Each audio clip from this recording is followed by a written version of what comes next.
Welcome to Knowledgica. Hi everyone, my name is Danny Ward and today it's all about rivers. Over the course of history, from the ancient Greeks to the Victorians to the futuristic cyberpunk generation that awaits, we have always relied on rivers. They often provide fresh, clean drinking water, facilitate agriculture and fishing. They allow for transport of people and goods. They offer a good defensive barrier against oncoming attackers, and in many cases often provide a more temperate, cooler climate for more optimal living conditions. All of these factors essentially explain why humans settle where they do. Open up a map, take your finger and stick it on a big old city. Chances are it probably has a river running straight through it, or failing that, a river nearby. There are a few exceptions, of course. Las Vegas being one, Charlotte, North Carolina being another. But in general, most cities have a river, especially old historic cities that have been around for thousands of years. So how and why do rivers go dry? Do they actually go dry? How do we go about dealing with this problem? Judging by the title, I think it's safe to say at this point that yes, rivers can and do dry up. But how does this actually happen? This is still an ever-expanding area of research, so in some cases we simply just don't know. But what we do know is that climate change is not doing great things for rivers.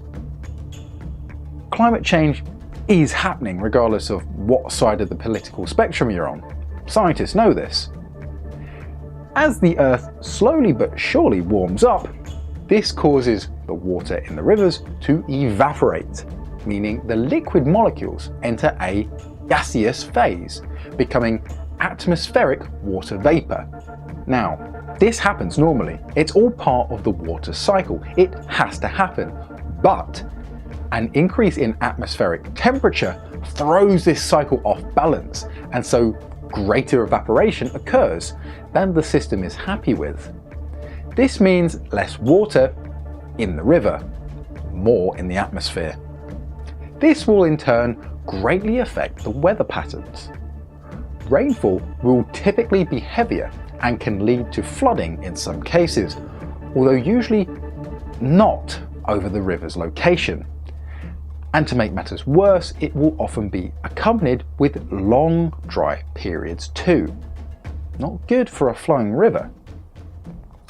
Another reason could be the overuse of water for industrial or agricultural means. While it's a bit unrealistic to just force users of a river to stop what they are doing, they have a right to grow crops and make products, we do have to be careful about how much people are using a water source. Again, too much use can affect the water cycle and can alter weather patterns, which in turn could lead to a dry river. Many rules, laws and legislations haven't been updated for decades. In the case of the UK, where I am from, as of last year, these rules and restrictions governing how much water people can take from a river hasn't changed in over half a century. Rivers are dynamic beings. They change all the time, so the rules really need to change too. The UK government have been trying to put through some new legislation for the last few years, so at least they're trying. But politics being politics, it's still not gone through. This is really important as a WWF study, the conservation charity that is, not the wrestling foundation from the 1990s, found a quarter of all rivers in England are at risk of drying up, so quite a lot. Another reason is thought to be from the use of dams. Dams are a controversial topic as there is extensive evidence to show that they can alter habitat quality for fish and other river-dwelling organisms.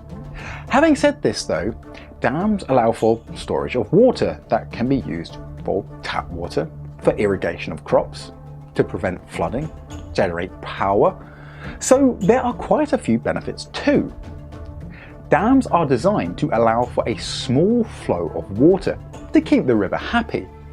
However, sometimes it's not enough and river flow can decrease significantly.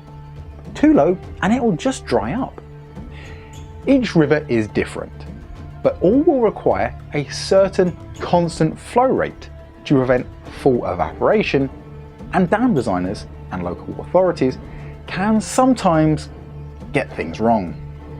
Well, if we're going to have doom and gloom, let's at least have some interesting examples to spice things up a bit. First off, let's start with the Colorado River, a river vital to 40 million people that generates $1 trillion for the US economy and waters 5.5 million acres of farmland. Studies have predicted that by the end of the century, the flow rate could be less than a third of what it once was. And once this flow rate goes down, things tend to snowball out of control very quickly, and the river just can't cope anymore. Why is this important river drying up? That would be us. Overuse from irrigation and dams, along with climate change, are having a huge impact on the river. Water levels are now at a historic low. This 1,500-mile river has been flowing for 6 million years. But since 1920, when us humans got involved, the river flow has begun to change. An estimated 70% of this river's flow is currently siphoned off for irrigation purposes. We have to water our crops, but we do have to be sensible by the ways we go about this. What's more is that the surrounding population continues to grow at an alarming rate, and so this problem is only going to get worse. So what can we do to help save the river? We need to shift to a sustainable water management approach. Speaking of which, the US government has done just this, dubbed Water Smart. This initiative aims to promote and encourage the use of science and technology to best approach water conservation regarding the river. What else can be done?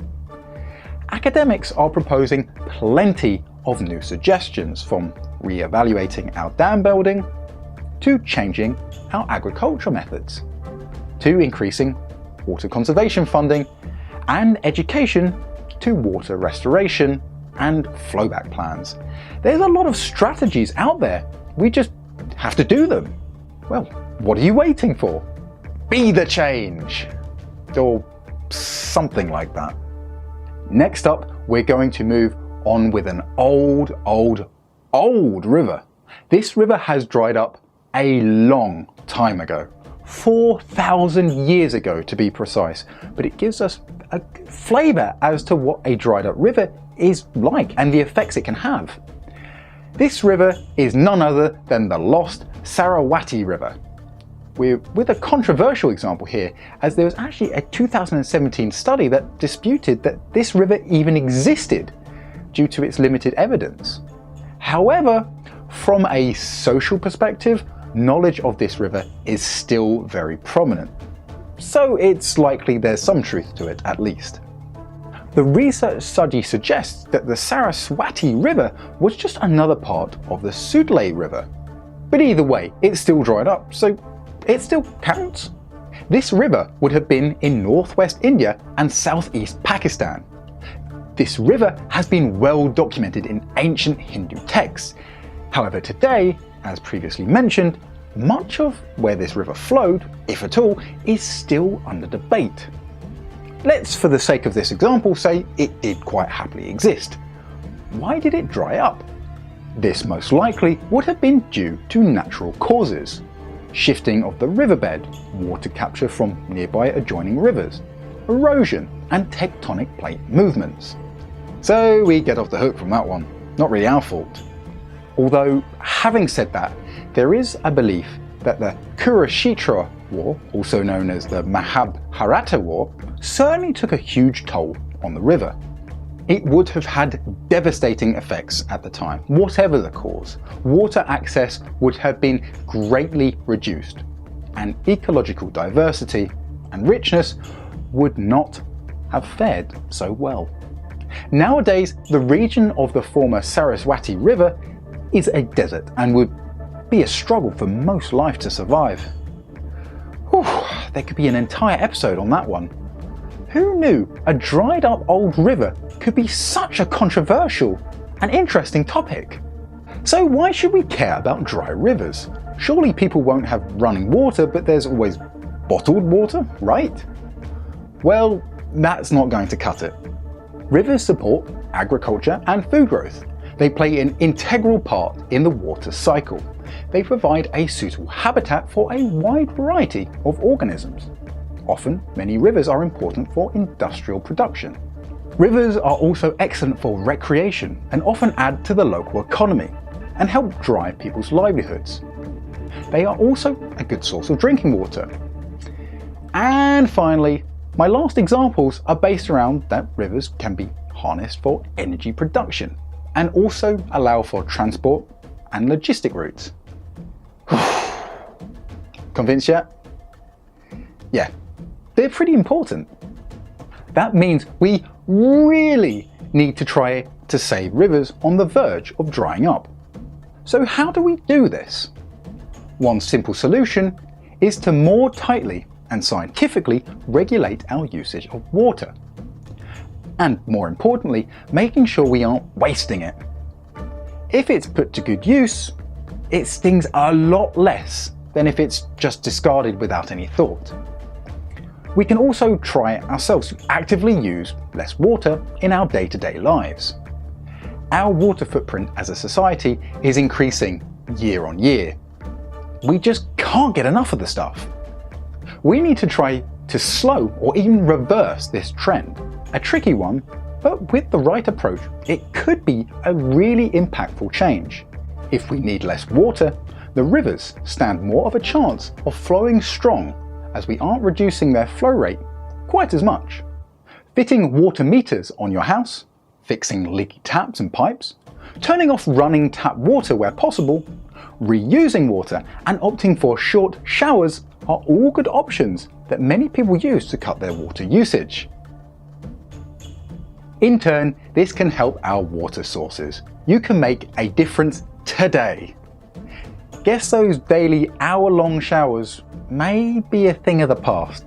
Sorry guys, I know it's warm, but just think of the planet.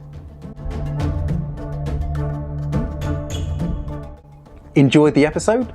Learned something new? Be sure to check out some of the other videos here on Knowledgica. Maybe, just maybe, hit the subscribe button.